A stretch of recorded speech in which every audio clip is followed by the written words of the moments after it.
L'affaire des mercenaires étrangers dans l'Est Katanga, dont les preuves sont révélées par le ministre de la Justice, est un complot contre la République et l'agenda de ses auteurs vient d'être mis au grand jour. C'est l'essentiel d'une communication du ministre des Médias et Communications du gouvernement central. Suivez.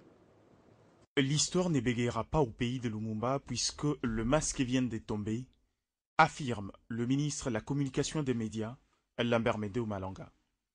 Ce mercredi 4 mai 2016, le ministre de la Justice a révélé avec de preuves irréfutables qu'un complot ourdi de longue date contre la République et ses institutions par quelques apprentis sorciers, adeptes du chaos et apôtres d'une démocratie dérégée, en lieu et place d'une démocratie de projet, vient d'être déjoué. En effet, se faisant passer pour des défenseurs d'une constitution congolaise à lecture volontairement fragmentaire, ceux qui ont juré de brûler notre pays pour des intérêts égoïstes et qui refusent d'accepter la norme selon laquelle, en RDC, tout mandat politique s'acquiert et se termine obligatoirement par une élection, se sont rangés derrière un candidat voiture-balai, prêt à ramasser tous les aigris et ambitieux avides d'aller à la soupe, rajoute-t-il. Aujourd'hui, l'agenda caché de ces vendeurs d'illusions vient d'être mis à jour, alors que ces pyromanes juraient jusqu'il y a peu vouloir le plus grand bien à notre pays et à son peuple, ils ne se sont pas privés, dans le même temps, de comploter contre la mère patrie en recrutant des mercenaires étrangers dans le but de faire couler le sang de Congolais au cas où leurs ambitions n'étaient pas satisfaites.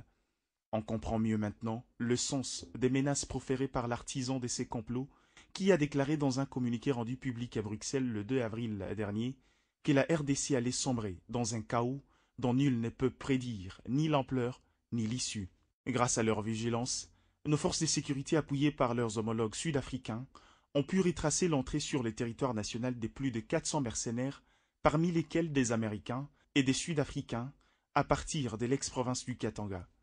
Quelques-uns de ces barbouzes sont passés à des aveux circonstanciés devant les responsables consulaires de leur pays. Bientôt, ils seront déférés devant la justice, rajoute Lambert Mende Malanga. Les compatriotes, qui se laissent parfois embarquer naïvement dans de telles aventures funestes, devraient dorénavant y réfléchir par deux fois. Les questions de sécurité nationale ne peuvent être sacrifiées sur l'autel des ambitions égoïstes ou être passées par perte et profit au bénéfice de la boulimie d'aventuriers étrangers.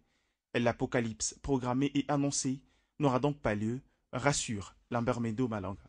Ainsi, selon le ministre des Médias, le cirque orchestré depuis peu dans notre pays commence à connaître son épilogue.